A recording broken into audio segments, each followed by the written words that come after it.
In areas infested with spotted lanternflies, bright red nymphs are molting into adults.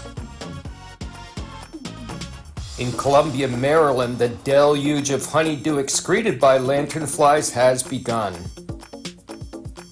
Honeydew rains down from trees, forming pools and fouling objects below.